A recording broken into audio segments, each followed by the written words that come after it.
morning, Rainmakers. Gene Valdez here. I am back after some well-earned R&R.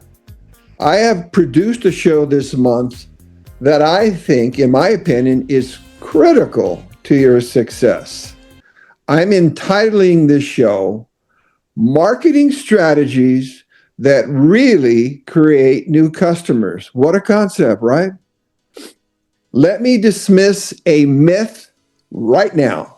Marketing and sales are not the same. If you have that idea in your brain, ditch it forever. While the two disciplines are complicated, let me summarize in plain language their difference. Marketing is supposed to create awareness and demand. Sales, on the other hand, is supposed to close the deal and generate incremental revenue, right? So if you think it's anything different than that, change your thoughts. It's that simple. Now, I have working knowledge of these two subjects, but I am not an expert like my guest, Victoria Hajjar, is. And I am so excited to have her as a guest. Victoria is the CEO of Ugli Ventures, based out of Miami, Florida. And I hear that town really rocks. I'll have to ask her that. She provides a myriad of cutting-edge marketing and sales services. Before I bring out Victoria, I would like to share a brief bio.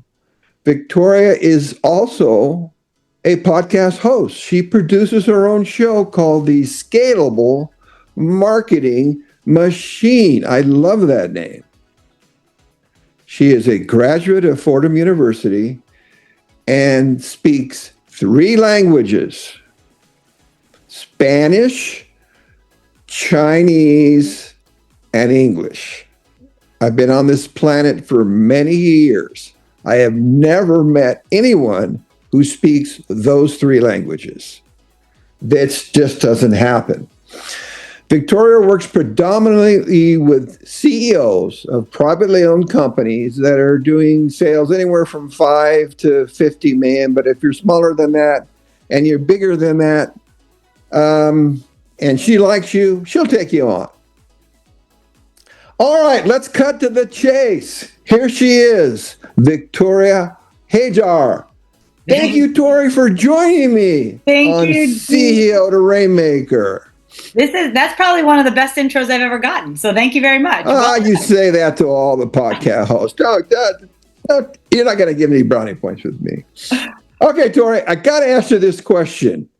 Ugli Ventures as the name of a company is interesting. I'm sure there's some reasoning for that. What is that? Yeah. Well, this name actually came out of my own frustration with sales and marketing.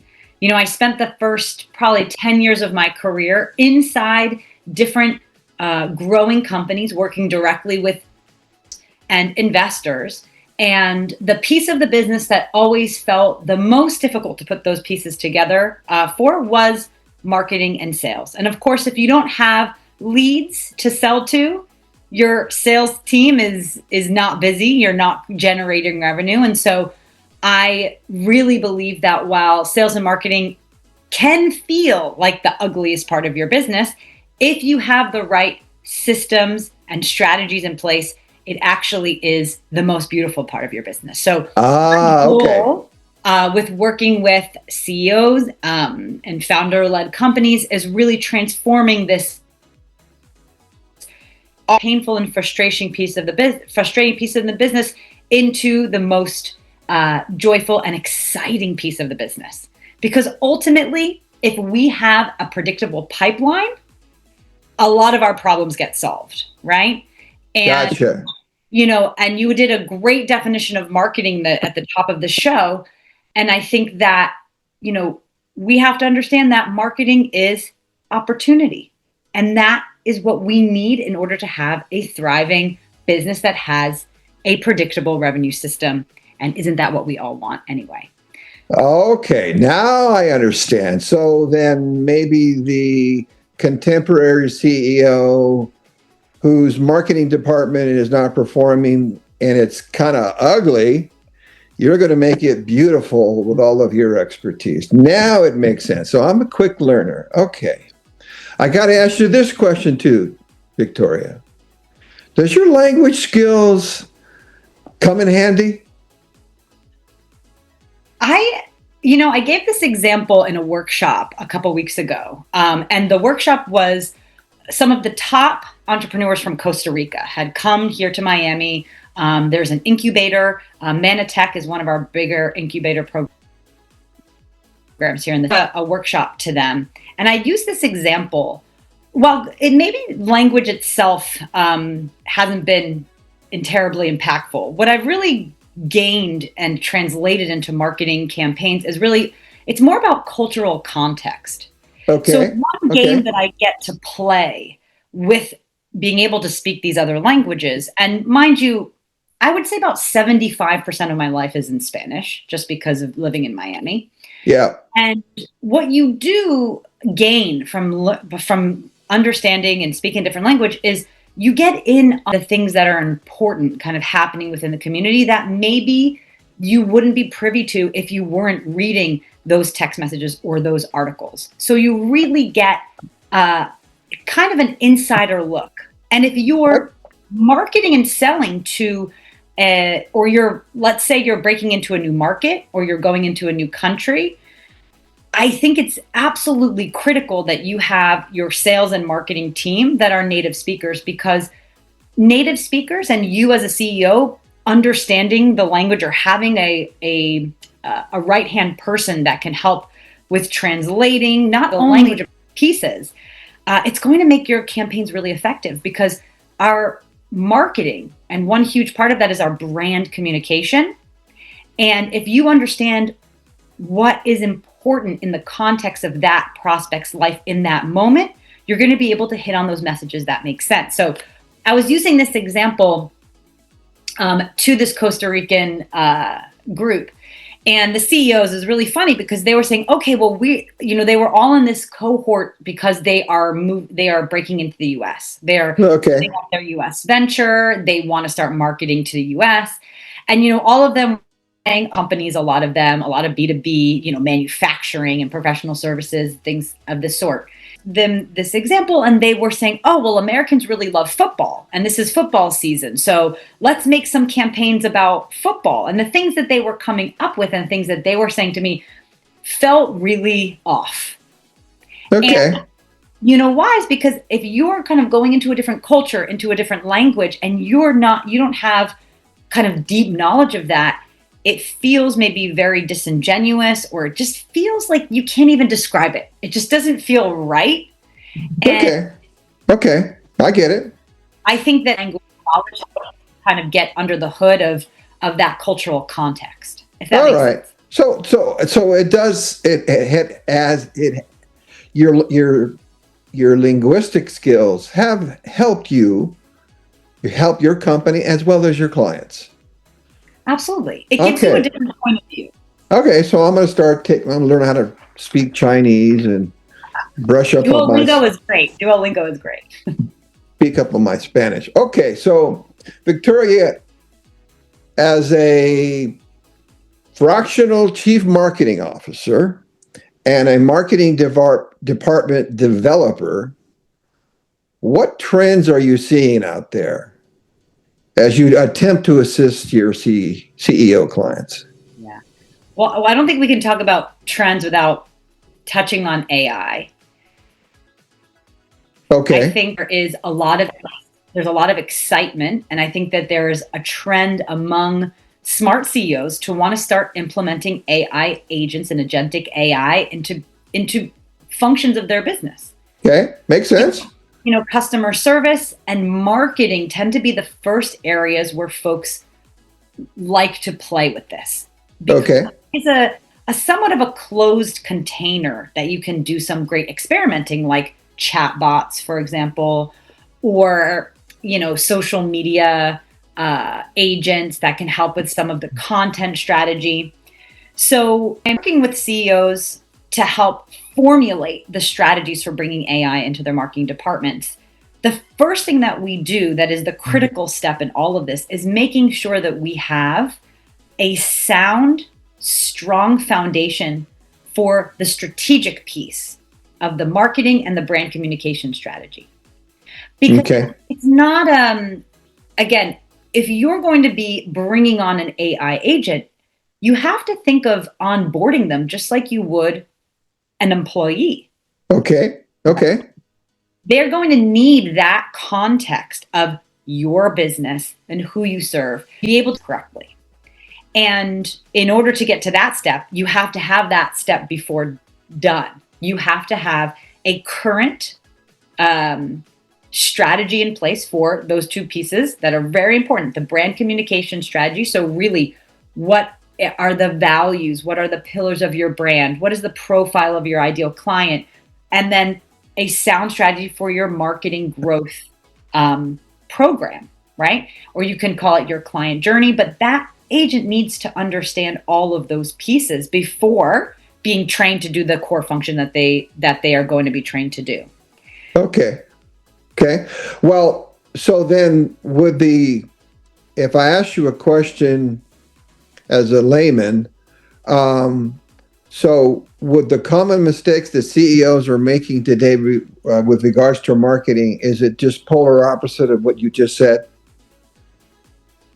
Well, I think that there's a lot of different layers. I think, yes, AI we can use very effectively in sort of a ChatGPT context right now. I think most of us are already doing it, right?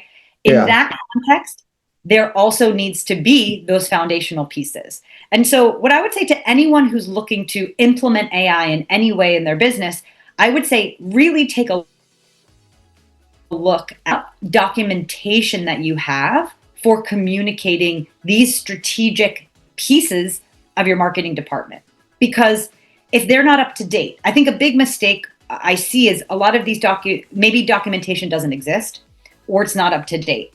And oftentimes we are onboarding folks, especially in companies that are B2B companies that haven't maybe traditionally paid a lot of attention to their marketing department.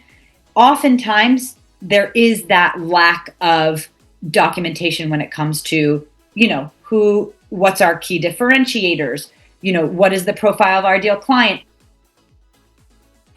Because I'd love to bring up to folks is that often changes over time with economic and political changes around the world. Who you're serving and how you speak to them exactly, it actually can change over the years. So you want to make sure that you have updated documentation, or as I call them, building out your playbooks for those critical pieces of your marketing. Okay. Making sure that that's tied together. And that's going to be your first step to be able to implement a chat, chatting with AI to help you create content and things like that. But when it comes to AI agents, ending a roundtable discussion on my podcast about this topic to some very high level consultants that have been implementing this with huge companies like Edelman, who've been, really working to help big corporations get ready to implement and scale up using AI. And our pre-conversations before this roundtable is going to air has been really that there are a lot of blind spots that we all are not even aware of the domino effect that implementing some of these AI agents are going to make in our business. Okay. It will affect every, as an example, one agent, many different functions, cross-departmental effects can be kind of reverberated through implementing one AI agent. So I think that there has to be a little bit of caution before we go into just creating agents and thinking that that's going to solve all our problems. All right. So you may have already touched upon this in your answers, but what are the salient points of the scalable marketing machine program that you have created? Yeah. So, my career of our business, we don't sometimes dismiss marketing because maybe there's pieces of marketing that are less that are less measurable, or they don't have the proper systems in place to measure. Or maybe we look at marketing as just a department that serves other departments. Like we only are concerned with marketing as sales enablement, right? Sure. And marketing has a lot of different faces to it, right? Yes, it does. There's lead generation, there's sales enablement, there's culture building, all of that stuff. So for me, over the years, and I've been doing this for about 10 years, I've really narrowed in on 4 key elements of a marketing department that are critical for building an infrastructure that is measurable, that is repeatable, that is able to be iterated and improved upon. Because ultimately, if we're not experimenting, if we're not testing, iterating, and improving our marketing, we're going to have a hard time seeing growth in terms of ROI. Right. What seems to be the most common frustration with people, CEOs, I hired this marketing guru, say we're going to do all this stuff. All I'm spending money, I don't see any additional sales. So what gives? And that's, at the end of the day, that's really what people are looking out for, right? ROI. So what are the foundational pieces you need in order to build what I call a scalable marketing machine? So there's You're going to give me the 4, right? Yeah. So there's critical playbooks. The first 2 I've mentioned several times already. That's, the basis of your marketing and the basis of your business is really your brand, right? And your brand incorporates who you serve, who's your position, what's your positioning, what are your unique selling points, prospect choose you over another. And your brand really puts these pieces together. And so when I'm working with clients, what we do together is we build that brand communication strategy. We turn that into a playbook, one that is, again, able to train our team and to be, again, checked in upon periodically to make sure that we have an effective communication strategy that's really hitting on those pain points of our prospects in a way that's working for them today. Because again, all of us that in business know if it's an election year, if there's a major disaster in the market where your prospects are, that communication strategy could and should maybe change. So first is the brand communication strategy. The next is the marketing growth strategy. So how do we build the client journey? And I call this our 24/7 marketing flywheel. What are our 6 critical actions that we need to do that bring those prospects from that awareness phase, first knowing about our business and what we do, all the way through to feeling like we are the right choice, making that choice to work with us, and through being happy customers and recommending us to others. So we want to design that. Can I summarize by saying just fill the pipeline? Exactly. So we've got our marketing growth goal, and one that folks don't often pay a lot of attention to. That is our team playbook. So based on this pipeline we want to build, based on this marketing growth strategy, do we understand what critical pieces of this pipeline, of this flywheel, as I call it, we need more or less production out of? Which pieces of it are more important than others? And do we have the right people on the bus in order to get the results that are needed? But you're talking about all disciplines, accounting, finance, human resources, operations. I'm speaking just on marketing. So this is a team playbook just for marketing, because as from producing this podcast, we have a lot of different things that have to happen to get this into the world, right? So it's you have video editing, there's social media management, there's coordinating with the guests, our business has all of these different pieces. We have our website, we have SEO, we have PR, we have social media, we have email marketing, right? Yeah. And when we consciously design the strategy that's going to be the effective strategy that helps us reach our business goals, because remember, our marketing strategy is a waterfall. It's downstream from what are the business objectives. We want to design the strategy that meets those goals.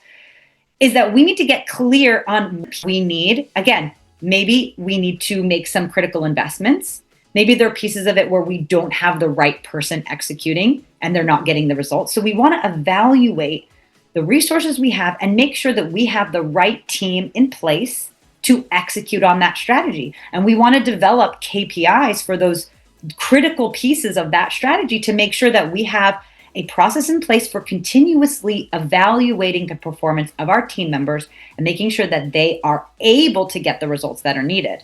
And this is a feedback loop that constantly needs to be churning in order to continue to get results. And those ROI-driven results, what we're ultimately aiming for.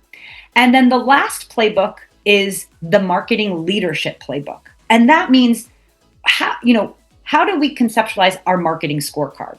What are the most important metrics that we're looking at? Yeah. Yep. How are we leading the marketing? How are we communicating our business goals to the marketing team? How is the marketing team, how are those projects being managed? How effective? Are we utilizing budgets? So these 4 playbooks is what I help CEOs create in order to build the foundation for that marketing department. Because once those things are built out, marketing becomes, as I say, maybe it becomes a little more boring, because that's just executing. And then you're getting the data, interpreting the data, and iterating and improving, because a lot of marketing is about consistency, right? It is about really honing in and nailing that communication, really refining and refining. So we're improving the performance. And a lot of folks think of marketing as just, maybe a little bit superficial, like let's run campaigns, let's have this idea, let's run these events. And oftentimes we find a lot of teams getting pulled in a lot of different directions, chasing shiny objects, as they say. Yeah. And not giving those critical pieces of the marketing program time to mature and have that feedback loop, so we can actually really be getting results out of it, right? Instead of chasing the next thing. Yeah, well, that's kind of a segue into my next question, Victoria. So if you don't mind, if you could kind of share a client success story, maybe into 3 parts. What their challenges were before you arrived, what changes you recommended, what strategic changes you recommended after you were hired, and what were the results? So I think Pick your favorite one. One of my favorite cases. So with Ugli Ventures service clients, first is by actually implementing a marketing leader into the business. So this would be the fractional chief marketing officer that we place into the business, and that person becomes the head of the leadership team. They work on a fractional basis, but to the CEO, they will feel kind of like a permanent part of the team. They're the one responsible for managing the team, for the results. Now, many businesses, in my experience in the B2B space, have really great marketers that have been in the business for a while. And because these are smaller businesses, have not been really given the tools or the education to really understand how to build this critical infrastructure. And so with these types of clients, the CEO will hire us, and they will put that marketer, who's often maybe a marketing director level, but their skill set haven't really reached that marketing director level or that VP of marketing level. So we created an accelerator program that is designed to up-level that individual. So that person has a development where not only are they getting their titles increased, but they're actually up-leveling their skills, because this person oftentimes directly reports to the CEO, and the CEOs or the founder-led CEOs, they often know about sales and marketing, but they don't have the time or maybe even the knowledge to get the company to the next level. So you're teaching and training them to be better. Exactly. Okay. Right? Exactly. So this is a very rewarding program. It's one that's really near to my heart. So I work directly with these individuals. They go through, a whole year we work together, and many of them stay on beyond the year to really learn how to build these how to interpret data, how to make data-driven decisions, how to get to the next level as a leader. And one of my favorite use cases here was from a commercial roofing company, where the CEO had hired us to up-level their CEO, who was, up-level their marketing leader. And they had just gone through an acquisition. So this leader was going to be expected to become a regional marketing leader. Gotcha. And they needed to be up-leveled. And so at this time where we were brought in, there was, again, not lacking when it came to the marketing department. The marketing department had been solely just really running conferences and really as a sales enablement function. But when we brought the marketing leader into the program, her main objective was, how are we going to systemize and operationalize all of the strategies that we want to execute and really showcase ROI in the marketing department? They had a goal, like a monetary goal of the revenue that is generated by the marketing department. And before coming to work with us, they couldn't even measure it. So after a couple of months, can't measure it. How do you manage it, right? Right.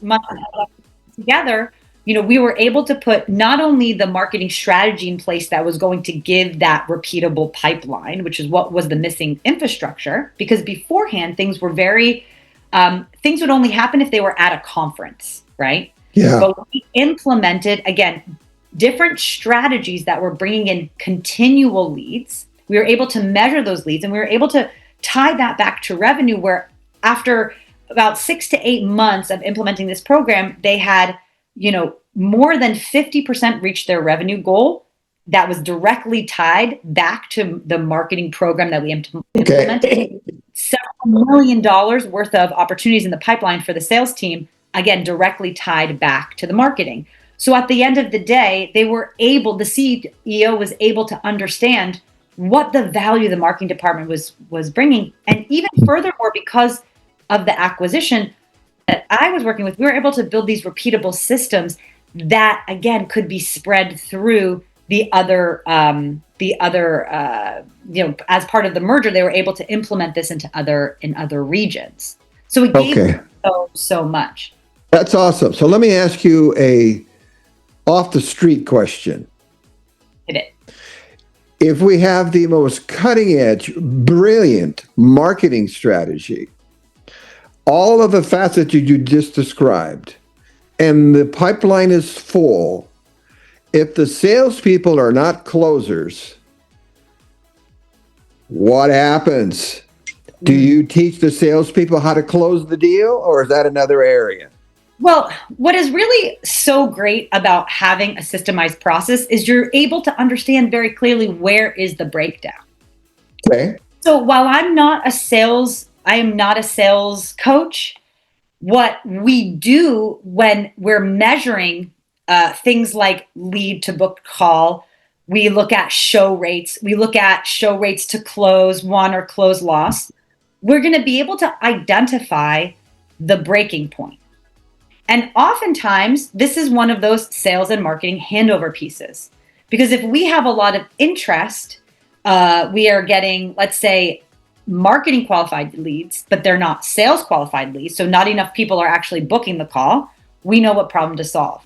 If people are booking the call and there are no shows, okay, we understand that that's the piece of the puzzle we need to fix, right? If they're getting on the phone and the team is not closing, then we know, okay, maybe it's going to be worthwhile to invest in a coach, for example, that's specifically designed to solve those sales calls. Maybe it's you communicate that, Victoria, to the CEO or to the marketing director or to both?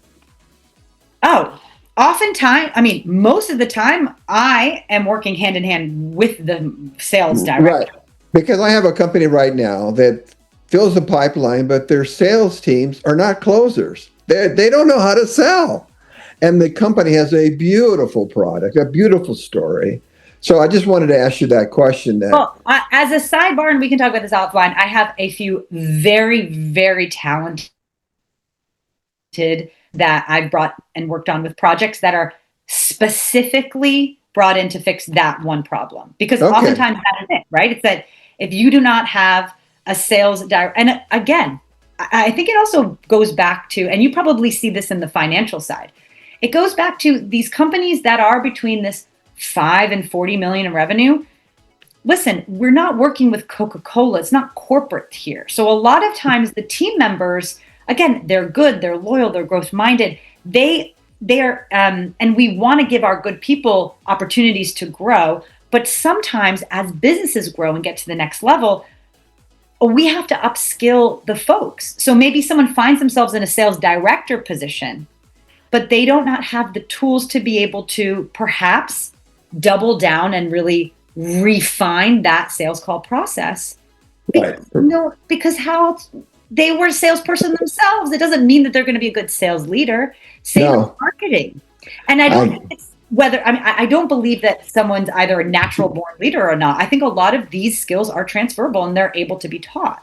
But I get you. But I've had so many clients say, I love marketing, but I don't really like sales. And then I look at them and saying, why are you spending money on marketing if you're not going to get the extra sales, you knucklehead? Yeah, exactly. All right. So let me ask, this may be an unfair question to ask you, but can you give, our target markets are essentially the same. Can you give my viewers a general summary statement of our show today?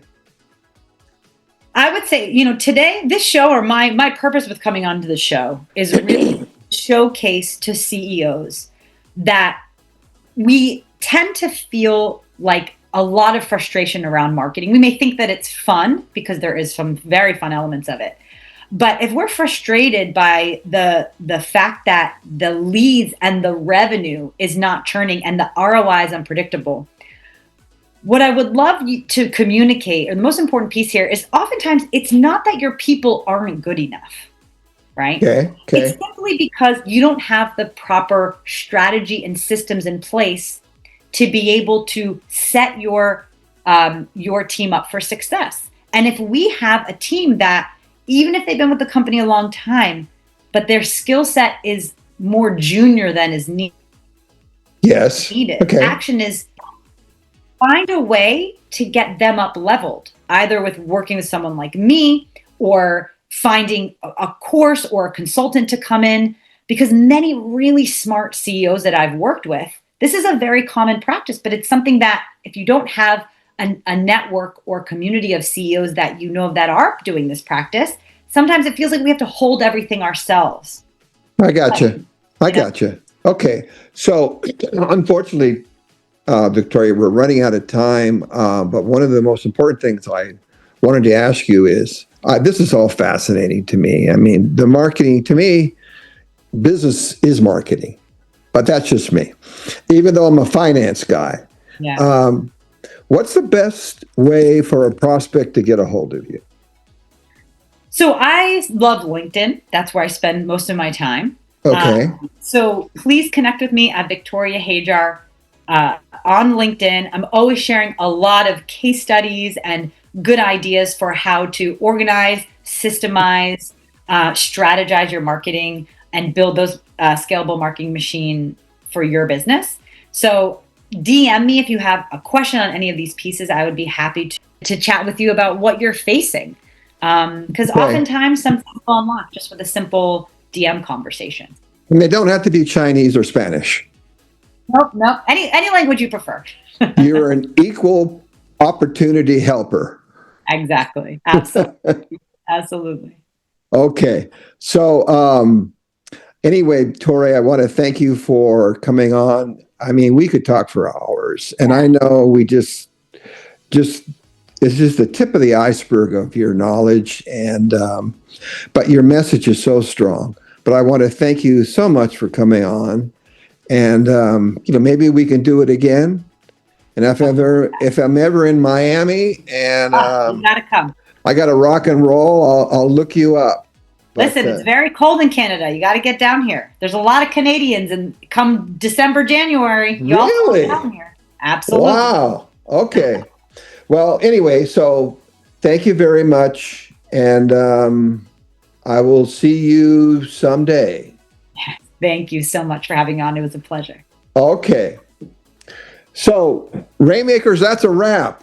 I'm working on a special show for December which I think you will like a lot. I am going to interview Santa Claus, and I'm going to ask him how he creates his logistic plan to serve all of the homes all over the world. I mean, I can't believe this guy does it. So I'll see you next month.